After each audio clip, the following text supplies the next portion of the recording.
Kalau kita asumsikan omset per tahun, mungkin kamu bisa dapat 2,4 miliar per tahun. Banyak produk yang sudah beredar BPOM, tapi mereka ternyata overclaim.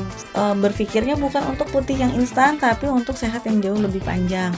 Ini alasan Berry Repair, Soothing, dan Microbiome produknya naik drastis penjualannya. Market 2026 suka sains yang disederhanakan.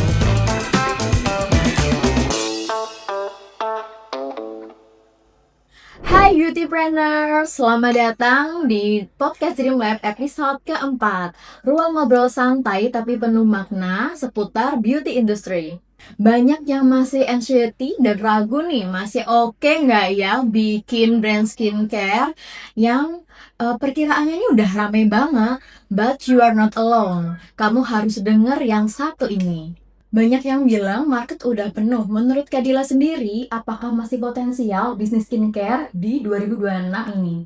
Yang pertama, perlu diketahui nih, Indonesia itu menjadi negara potensial penjualan tertinggi di Asia.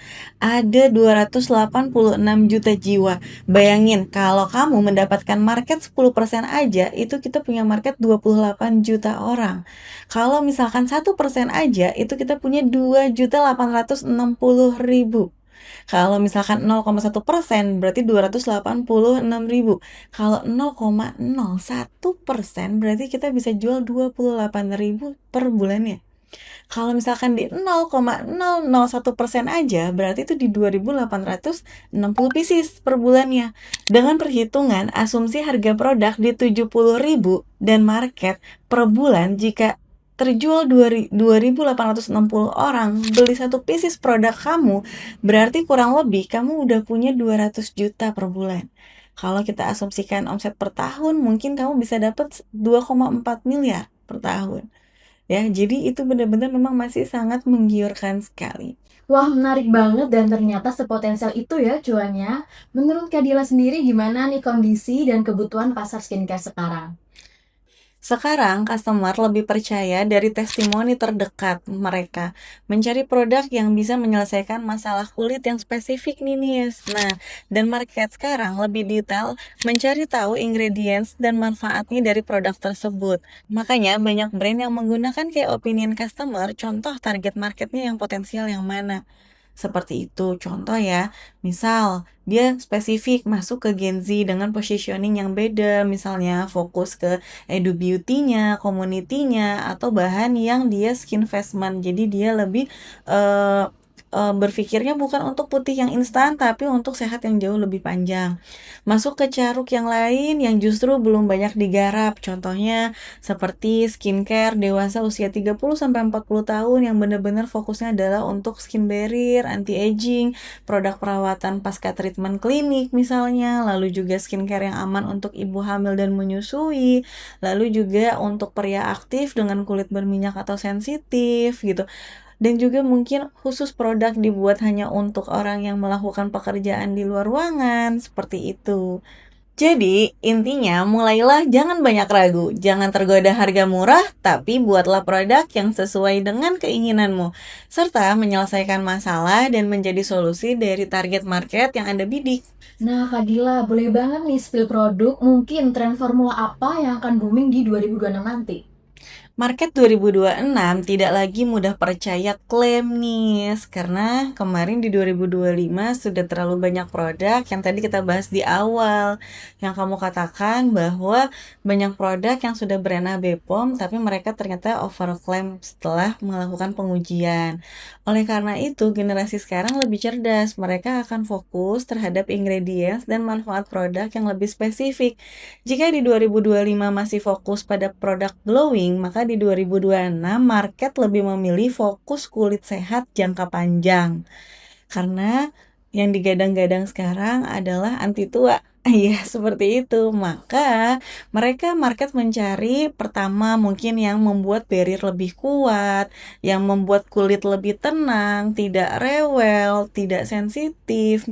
lalu juga mengandung bahan-bahan yang ada mikrobiom, aman dipakai jangka panjang, seperti itu. Ini alasan Berry Repair, Soothing, dan Microbiome produknya naik drastis penjualannya. Mereka memikirkan untuk keremajaan kulit yang lebih lama. Market 2026 suka sains yang disederhanakan. Mereka suka formula yang mungkin lebih sederhana tapi dengan persentase yang sesuai. Dengan itu, 2026 Dreamlab akan fokus ke formula Smart Science ya, dan bukan ribet tapi masuk akal. Yang disukai saat ini adalah aktifnya sedikit tapi presentasinya tepat. Jadi bukan yang aktifnya itu berbondong-bondong tapi cuman just claim. Formulanya efisien dan juga penjelasannya logis dan edukatif. Apa yang disampaikan oleh brand sesuai dengan formulanya dan sesuai dengan manfaatnya dan dampaknya terasa oleh market atau konsumen. Dan yang ditinggalkan itu terlalu banyak aktif dengan persentase, terlalu banyak bahan aktif tanpa fungsi yang jelas atau overclaim, lalu layering yang berlebihan dalam formula itu sendiri juga akan ditinggalkan karena akhirnya produk yang bikin kulit capek itu dan akan menimbulkan masalah di kemudian hari. Market sekarang lebih kritis ya Nis. Konsumen fokus pada before after yang realistis, klaim berbasis data dan aktif ingredients yang jelas. Hasilnya bertahap tapi konsisten, tidak instan dan tidak overclaim.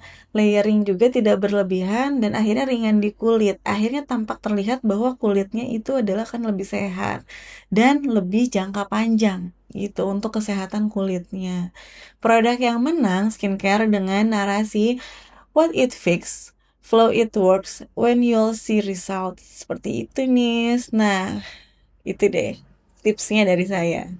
Wah, bener banget, Kak. Banyak banget sekarang itu masyarakat memakai produk yang hasilnya instan, jadi bikin putih dan glowing, tapi lama-kelamaan muncul flek dan timbul kerutan di usia muda. In case teman-teman aku sendiri pun suka banget pakai hal-hal yang instan kayak gitu. Maka sekarang tuh mereka cari-cari makanan dan skincare yang bikin kulit mereka tambah sehat dan awet muda. Nah, betul banget nih. Jadi sekarang memang generasi semakin cerdas ya. Mereka fokus terhadap kesehatan. Oke Kak Dila, last question nih. Apa pesan buat orang-orang yang pengen banget mulai brand skincare, tapi masih nunggu waktu yang pas nih? Ini adalah waktu yang tepat untuk kamu wujudin brand impian kamu. Mereka akan percaya kepada orang-orang terdekat yang memiliki produk dan tentunya kamu buat histori kenapa kamu bikin produk tersebut. Ingat, kamu punya niat, kamu punya tujuan, maka wujudkan tujuan dan impian kamu. Dari yang penting, kamu sudah mendengarkan podcast ini dan Dream Lab siap membersamai langkah Anda dari awal.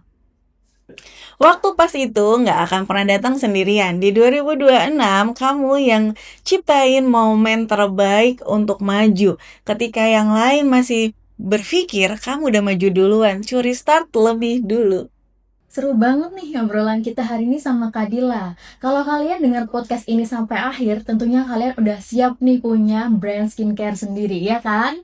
Kadang yang bikin kita maju mundur bukan terkait idenya, tapi gimana cara mulainya. Kalau kamu butuh konsultasi bagaimana cara ngebangun brand dari nol, Dreamlab siap banget nih jadi bestie Boss Skincare. Yuk mulai langkah kamu hari ini. Sampai ketemu di episode selanjutnya bareng aku Anissa dan Kak Dila.